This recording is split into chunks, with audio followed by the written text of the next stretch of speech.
আসসালামু আলাইকুম ভিউয়ার্স, ভর্তা প্রেমীদের জন্য অসম্ভব মজাদার একটা ভর্তার রেসিপি নিয়ে আজকে চলে এসেছি। আজকে আমি আপনাদের সাথে সিমের ভর্তার রেসিপি শেয়ার করব। আর এই ভর্তার রেসিপিটা আমি বাসায় ঠিক যেভাবে করে থাকি সেভাবেই আজকে আপনাদের সাথে শেয়ার করব।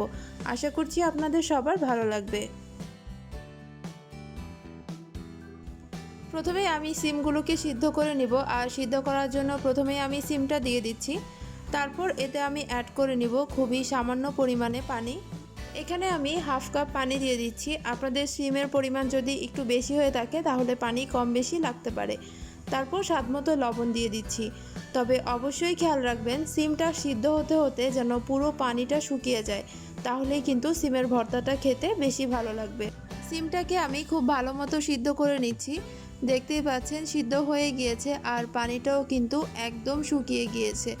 এই অবস্থায় আমি চুলার আঁচটা বন্ধ করে দিচ্ছি আর সিমগুলোকে নামিয়ে ঠান্ডা করে নিচ্ছি। এখানে এক টুকরো মাছ দিয়ে নিয়েছি। মাছটাতে সামান্য পরিমাণ লবণ, সামান্য হলুদের গুঁড়া এবং সামান্য মরিচের গুঁড়া দিয়ে খুব ভালো মতো মিক্স করে মাছটাকে আমি ফ্রাই করে নিব। মাছটা ফ্রাই করার সময় অবশ্যই খেয়াল রাখতে হবে মাছটা যেন খুব বেশি ফ্রাই না হয়। তবে মাছটাকে কিন্তু খুব ভালো মতো সিদ্ধ করে নিতে হবে। আর সেই জন্য চুলার আঁচটা মিডিয়ামে রেখে এভাবে মাছটাকে ঢেকে দিতে হবে। দুই পাশ উল্টে পাল্টে খুব ভালো মতো ঢেকে মাছটাকে ফ্রাই করে নিতে হবে। আমার মাছটা কিন্তু দেখতেই পাচ্ছেন খুব বেশি ফ্রাই হয়নি, কিন্তু প্রপারলি সিদ্ধ হয়ে গিয়েছে। মাছটাকে আমি তুলে রাখছি। এবার একই তেলের মধ্যে আমি দিয়ে দিচ্ছি বড় সাইজের একটা পেঁয়াজ কুচি, 4-5 কোষ রসুন কুচি, দিয়ে দিচ্ছি স্বাদমতো কাঁচামরিচ। কাঁচামরিচটা আপনারা আপনাদের টেস্ট অনুযায়ী বাড়িয়ে বা কমিয়ে নিতে পারেন। এবার এই সবগুলোকে একসাথে ফ্রাই করে নিব। খুব বেশি ফ্রাই করার প্রয়োজন নেই। কাঁচামরিচ, পেঁয়াজ, রসুন থেকে হালকা কাঁচা গন্ধটা চলে গেলেই কিন্তু আমি এগুলোকে নামিয়ে রাখবো। ভর্তার সবগুলো উপকরণ এখন একদম রেডি।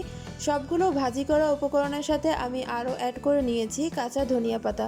ধনিয়া পাতাটা কিন্তু আমি কাঁচাই ব্যবহার করব। আর এই ভর্তাতে কিন্তু ধনিয়া পাতাটা একটু বেশি পরিমাণে ব্যবহার করতে হয়।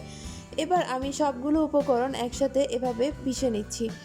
আমার কাছে যেহেতু শিলপাটা নাই তাই আমি এভাবেই ভর্তা তৈরি করি। আর এই পদ্ধতিতে ভর্তা তৈরি করলেও কিন্তু অনেক বেশি টেস্টি হয়।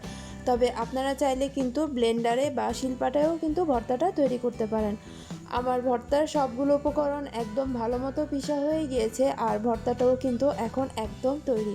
গরম গরম ভাতের সাথে কিন্তু এই রকম একটা ভর্তাই যথেষ্ট ভাত খাওয়ার জন্য। আশা করছি আমার আজকের এই রেসিপি আপনাদের ভালো লেগেছে। ভালো লাগলে অবশ্যই বাসায় ট্রাই করবেন।